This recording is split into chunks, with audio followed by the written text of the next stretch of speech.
aujourd'hui je voulais faire une petite vidéo sur l'alimentation.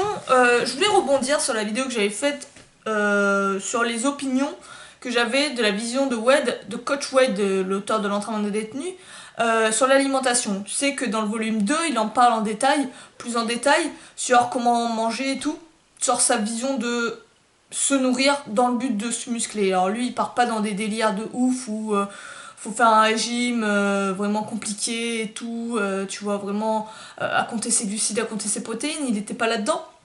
Mais aussi, c'est ce que d'ailleurs je reprochais dans cette vidéo, il n'était pas, je trouve, assez axé sur l'aspect santé. Par exemple, manger de la malbouffe de temps à autre, voilà, ça fait pas de mal. Parce que je suis pas totalement d'accord, tu vois. Donc il y a plein de points comme ça sur lesquels j'étais pas tout à fait en harmonie, on n'était pas dans la même vision des choses avec Wade, mais il y a quand même des points qui sont intéressants avec la vision de l'alimentation de Wade, comme par exemple le fait de prendre 3 repas par jour, ça suffit amplement, pas besoin de se bourrer tout au long de la journée, de se gaver à la méthode on va dire bodybuilding classique, peut-être même plus professionnel où carrément on bouffe 6 repas par jour et tout, on se gave le plus possible, au bout de 2-3 heures les gens flippent parce qu'ils pensent qu'ils vont fondre, tu vois. Il y a cet aspect là, ça c'est ce que je trouve intéressant dans la méthode Wade par exemple, sur l'alimentation. Cependant, comme je te dis, il y a quand même pas mal de choses qui me gênaient, qui me correspondaient pas. Du coup, je regardais un peu les façons de voir l'alimentation sans rentrer dans des dogmes, tu vois. Ça, je suis pas vraiment fan à choisir un régime alimentaire, genre cétogène, haut en protéines, tout ça. Je veux pas rentrer dans des dogmes, mais en même temps, je veux quelque chose de simple, tu vois. Je veux quelque chose de facilement applicable, de sensé, de logique. Voilà, de ce à quoi on est fait entre guillemets pour bien fonctionner, tu vois, quelque chose de physiologique. Voilà, c'était ce que je recherchais, tout en même temps augmenter et performer en muscu et en force. Donc ça, je suis contente, je suis tombée un peu sur ça, sur cette vision des choses, en lisant du Brooks Kubik. Un petit livre sur l'alimentation qu'il avait fait, c'était un petit bouquin de 22 pages, hein. Je crois que c'est en complément en fait de l'entraînement d'un dinosaure au poids de corps. Il passait un petit bouquin de 22 pages où il prodiguait quelques conseils simples, très logiques, très sensés en fait. Ça tombe vraiment sous le sens, les conseils, c'est des conseils tout cons même, mais à la fois que peu de gens pratiquent réellement en fait. C'est des choses qu'on sait mais qu'on ne pratique pas en tant que tel. Donc, dans ce petit livret, il te passe, je crois, 15 principes. Alors, dans cette vidéo, je pense que je vais en faire que quelques-uns, je vais pas tous les faire, parce que sinon la vidéo, elle va durer vraiment longtemps, surtout si je m'attarde sur chacun des points. Mais voilà, donc je vais t'en présenter quelques-uns, histoire que tu testes, tu vois, tu aies une petite réflexion et tout. Je te partage juste la vision de Wade sur de Brooks Kubik sur l'alimentation. Sachant que Brooks Kubik, c'est quand même un beau bébé de 110 kilos, hein, il me semble, style plus powerlifting, strongman, on va dire que son style de muscu, ça va être plus ça. Donc l'entraînement de la force, il connaît. Donc c'est intéressant de voir sa vision des choses sur l'alimentation, qui est simple en fait, et pas besoin de faire compliqué pour avoir une force herculéenne, tu vois. Et ça, j'apprécie vraiment ce principe-là. Donc déjà, on va commencer par les premiers principes. Déjà, pour Brooks Kubik, pas besoin d'avoir une ribambelle de repas dans la journée. 3 repas suffisent amplement. Comme tu vois, il rejoint un peu l'opinion de Wade là-dessus, donc ça c'est cool. Donc 3 repas suffisent amplement. Le petit-déj, le déjeuner et le dîner. Entre, tu peux rajouter une petite collation. Si par exemple t'as un petit creux, voilà, t'as faim à 4 heures, une connerie comme ça. Tu manges un petit bout de fruits, un morceau de fruits, un fruit, une portion de fruits ou deux. Tu peux accompagner ça par exemple d'un produit laitier. Souvent il reprend l'exemple du produit laitier. Donc là on pourrait faire une parenthèse aussi sur est-ce qu'il est sain de manger des produits laitiers et tout, voilà.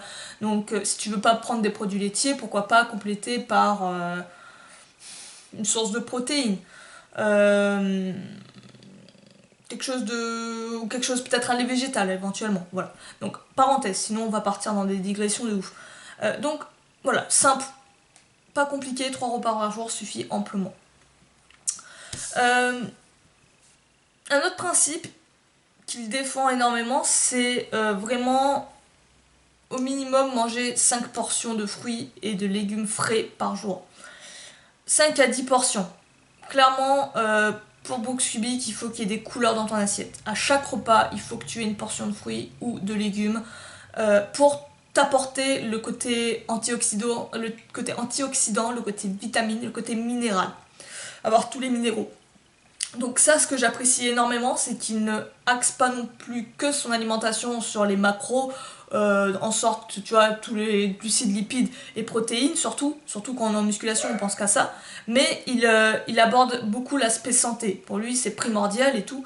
Il faut prendre soin de sa santé, et cela, ça passe par la consommation de verre, de verdure, de fruits, de produits frais. Donc, ça, c'est un point que, par exemple, que Wed n'abordait pas du tout, tu vois, par exemple. Et ça, j'apprécie beaucoup. 5 à 10 portions de fruits par jour.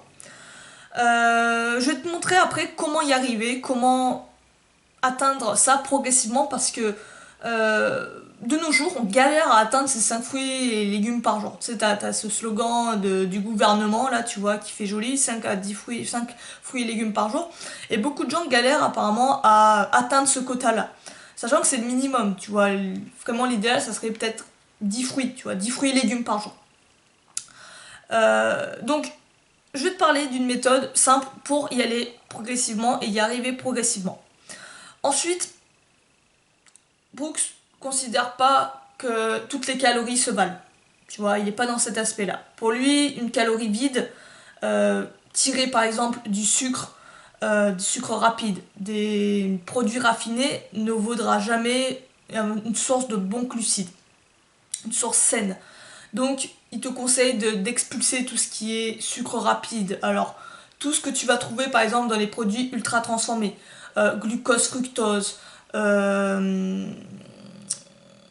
sucre saccharose, tout ce qui va être en ose, maltose, dextrose, t'as quoi d'autre, sucre de maïs, tous ces trucs-là, amidon transformé, tout ça, tu vois, il y a plein de termes en fait cachés que tu vas trouver qui sont des sucres, qui sont des glucides, mais clairement pas qui vont te servir, au contraire, qui vont te desservir, te causer même potentiellement sur le long terme, sur une consommation excessive et tout, des maladies.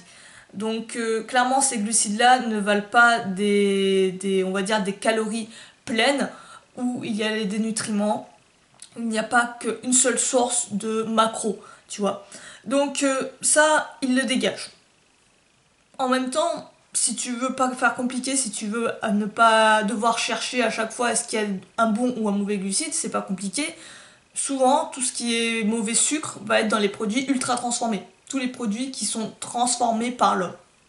En général, voilà, c'est comme ça que tu fais le tri. Pour avoir des bons glucides, donc source de glucides, on a les fruits, on aura éventuellement les céréales. Sachant que Brooks est pas très consommateur de céréales, il me semble bien, je pense qu'il est plus sur un truc paléo, tu vois, donc il consomme pas trop de céréales, mais ça reste quand même une source saine. Donc céréales, quelque chose de brut, sucre, fruits, essentiellement. Je dois en oublier quelques-uns, mais c'est ce qui me vient à l'esprit en ce moment. Donc pareil, tout ce qui va être farine raffinée, ça on le dégage aussi. Tout ce qui est raffiné, ça dégage. En gros, tout ce qui est transformé par l'homme. Brooks Cubic est plus sur une alimentation brute, quelque chose de brut, simple. Pas besoin de manger des produits transformés, c'est à toi de les transformer toi-même en les cuisinant. Donc, comment faire pour y aller progressivement, pour commencer à mettre dans son plat, dans son assiette, des fruits, des légumes quand on n'a vraiment pas l'habitude. Déjà, l'idée, c'est par exemple, si tu prends le petit déjeuner, c'est, admettons, le petit déj classique du musculeux, c'est des flocons d'avoine. Bah là, l'idée, ça va être par exemple de rajouter une poignée de fruits rouges dans tes flocons d'avoine, ou une banane, ce que tu veux. L'idée, c'est qu'à chaque repas, tu aies une portion soit de fruits, soit de légumes. Soit les deux, ça dépend ce que tu veux faire. Mais il faut toujours que tu aies un végétal dans ton alimentation, dans ton repas. En faisant ça, en fait, tu vas voir que c'est assez simple, hein. Progressivement, tu l'inclus. Inconsciemment, ça va venir. Donc, le quota des 5 fruits et légumes par jour, tu vas vite l'atteindre. Pareil, admettons, le midi, tu te fais un repas, voilà, t'as ta protéine tirée, soit de la viande, soit ce que tu veux et tout. T'as des glucides, par exemple du riz, je dis n'importe quoi. Tu rajoutes avec une verdure. Ça peut être une salade, ce que tu veux. Ça peut être des légumes verts revenus à la poêle, ça peut être des carottes râpées, mais toujours rajouter du vert. Moi, j'irais même plus loin là-dessus, si tu veux vraiment pousser la chose, vraiment en optimisant à mort les nutriments que tu peux avoir dans les végétaux, c'est de pouvoir récupérer, cueillir des plantes sauvages. Clairement, si tu peux une fois par jour au moins consommer des plantes sauvages, ça va être une bombe nutritive.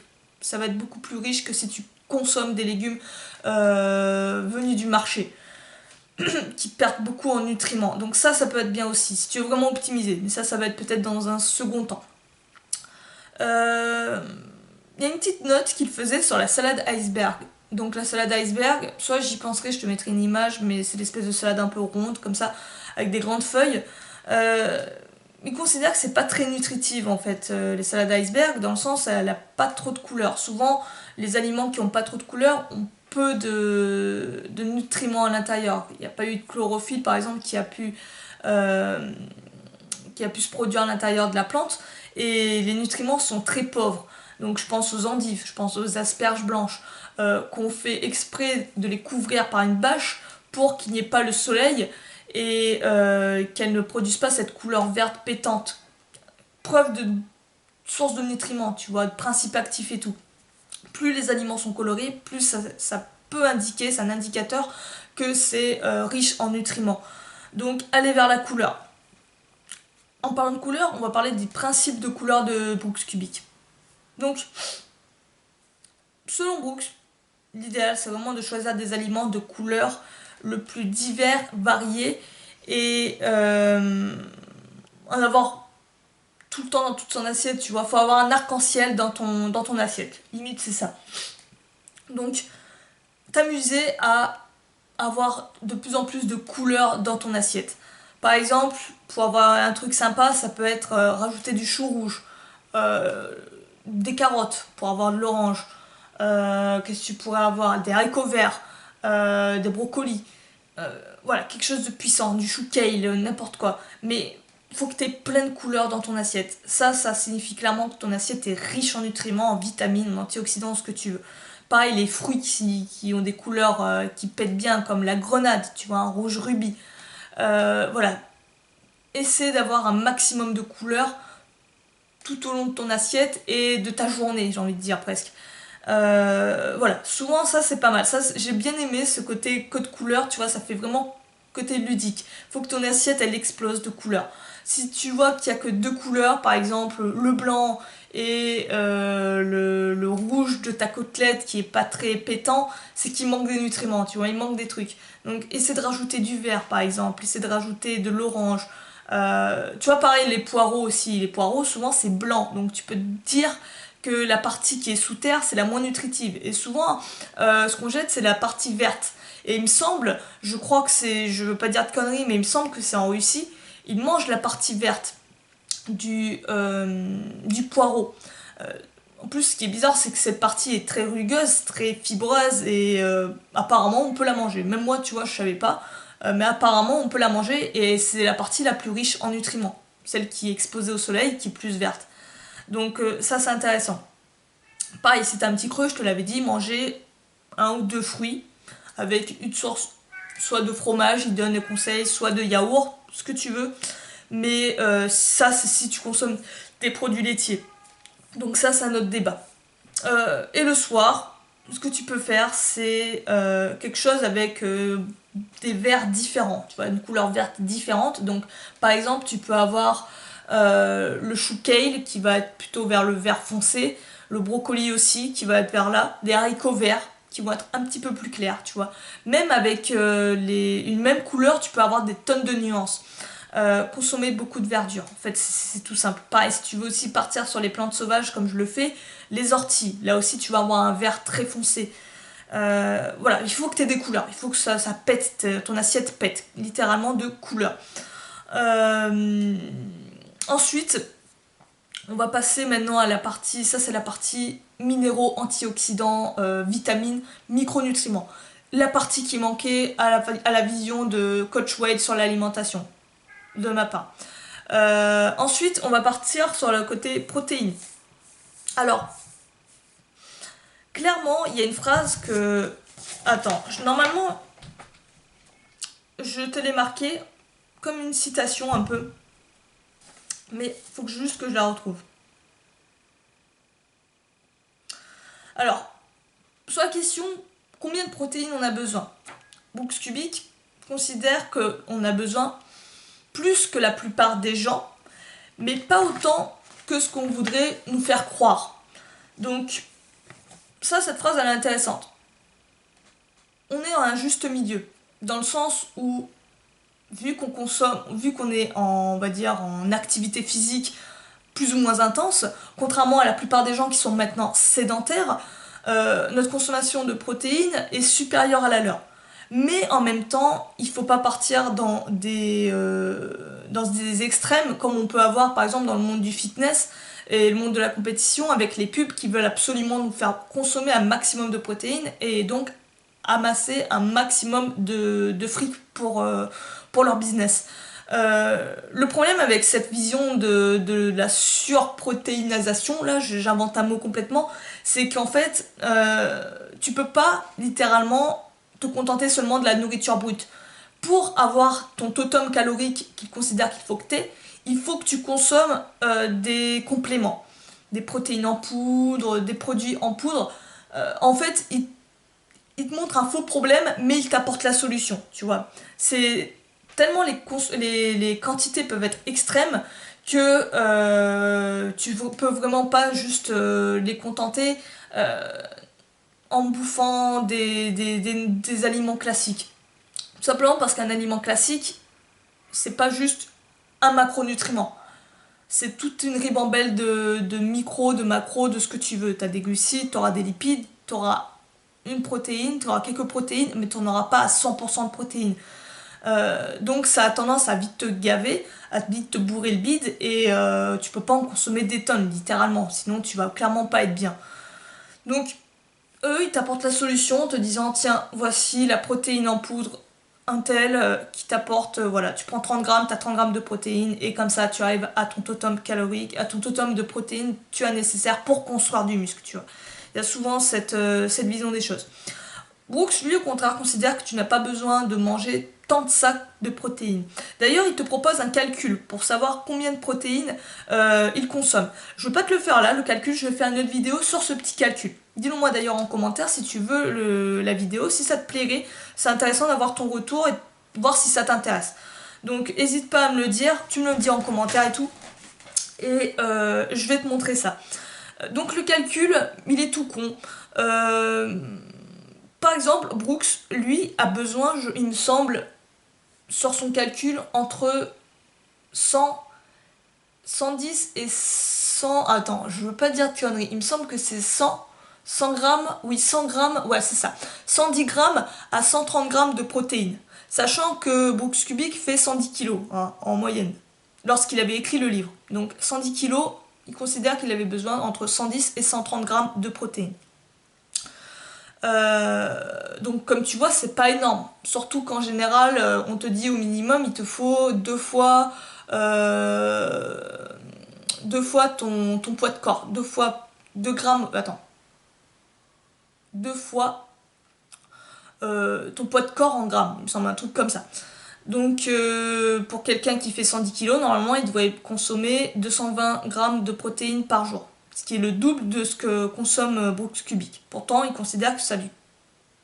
En aucun cas, ça l'empêche de construire de la force et du muscle. Donc, ça c'est intéressant aussi. Là, on rejoint aussi Wade. Sur le côté, on n'a pas besoin de consommer des tonnes de protéines. Calcul très simple et tout.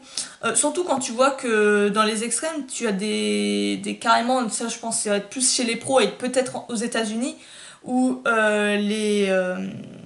comment ça s'appelle, les athlètes vont consommer peut-être 200, 300, voire 400 grammes de protéines par jour, ce qui est énormissime, tu vois. Donc, pas besoin d'aller dans des extrêmes pareils. Ensuite, on repart sur l'aspect santé toujours. Maintenant, on va passer plus sur les modes de cuisson. Brooks considère qu'il faut éviter des modes de cuisson qui soient trop agressifs, qui détruisent les nutriments. Même pour les protéines, il te déconseille de faire des fritures, tu vois, de manger des fritures, des grillades, des températures trop hautes en fait, qui peuvent abîmer en fait tout ce qui est, on va dire, microscopique et micronutritionnel. Donc souvent on te dit que les vitamines sont dégradées à des trop hautes températures. D'ailleurs, c'est ce que je me demandais moi-même, mais est-ce que ce n'est pas le cas non plus pour les macronutriments, comme les protéines? Est-ce qu'elles ne se dégradent pas sous des températures extrêmes? Dans ce cas-là, est-ce que une croquette de poulet a autant de protéines que lorsqu'elle était, comment dire, lorsqu'elle était crue déjà, mais surtout si on la cuisait avec une température plus douce, comme par exemple à la vapeur, tu vois? C'est des questions que je me posais. D'ailleurs, si toi tu as des recherches où tu sais la réponse, n'hésite pas à me le dire en commentaire. En tout cas, évitons les températures trop extrêmes. Pareil, les cuissons au micro-ondes, ça aussi c'est des températures extrêmes. Puis en même temps, c'est limite si tu irradies pas ta bouffe. Donc le micro-ondes, moi déjà, je suis anti-micro-ondes. Donc clairement, c'est quelque chose que je ne trouverai jamais dans ma cuisine. Mais voilà, tout ce qui peut être agressif pour l'aliment, on va l'éviter. Privilégions plus des cuissons douces, à la vapeur. Qu'est-ce que tu pourrais avoir de...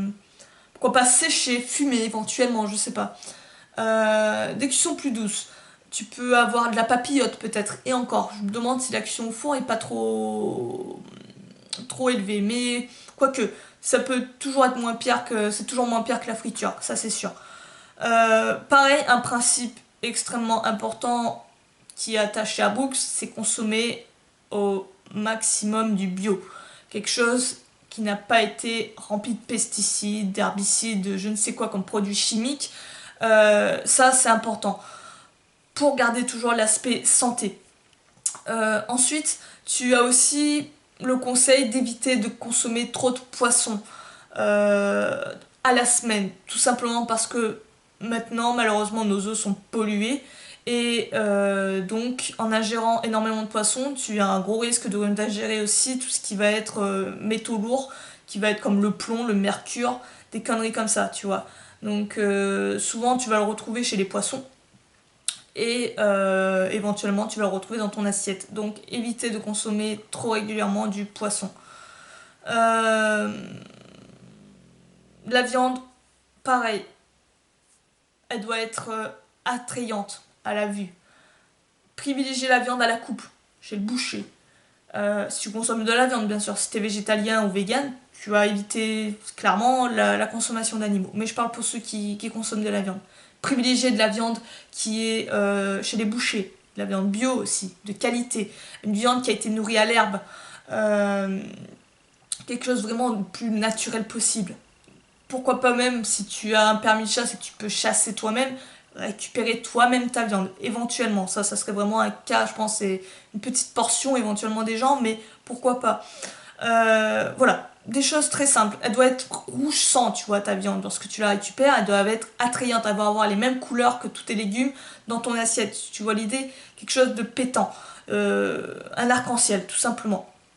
Donc, ensuite, ça, c'est les principes, on va dire, de base sur les macros et tout. Et sur le principe santé. Là, je t'ai fait on va dire pas le totem, mais une partie des conseils que prodigue Brooks Cubic. Je pense que je vais faire une deuxième vidéo sur une deuxième partie des conseils qu'il prodigue. Ça évitera peut-être de me répéter également sur certains conseils. Mais voilà, en tout cas, tu as déjà un petit échantillon, une petite vision de ce que Brooks conseille et de sa vision de la bouffe, littéralement. Qui, selon moi, correspond mieux à mes valeurs, tu vois, correspond mieux à ce que je recherche, à ce que je voudrais appliquer au quotidien dans mon alimentation. Dis-moi ce que t'en penses, toi, d'ailleurs. Je te ferai une vidéo sur le calcul pour faire, pour tes macros, pas pour tes macros, pour tes protéines. Le petit calcul, histoire que tu aies ça, pour voir toi-même aussi ton besoin en protéines selon Brooks. Quoi d'autre? Ah oui, je voulais faire une petite annonce également. Je vais en profiter de cette vidéo vu qu'on parle de bouffe. Alors, il y a une idée qui m'était surgie il y a quelques temps de ça, j'ai travaillé déjà dessus. C'est en fait faire un e-book, faire un. Bah, ça va être en format livre, hein, de toute façon, en format vidéo, c'est pas l'idéal, mais clairement faire un e-book euh, où je vais vous partager tous mes conseils, toutes mes astuces, avec. Il n'y a pas que moi d'ailleurs, même Bradley aussi, sur comment arriver à se nourrir sainement, gratuitement. Donc dedans, tu auras plein de méthodes, plein de solutions pour arriver à te nourrir sainement, à manger littéralement bio, pas que, mais en partie, euh, gratuitement. Donc, je sais pas encore comment je vais l'appeler ce e-book, mais ça serait comment arriver à bouffer gratuitement, comment arriver à bouffer sainement gratuitement. Et dedans, comme je te dis, je vais te parler vraiment de principes, d'astuces que nous-mêmes on utilise.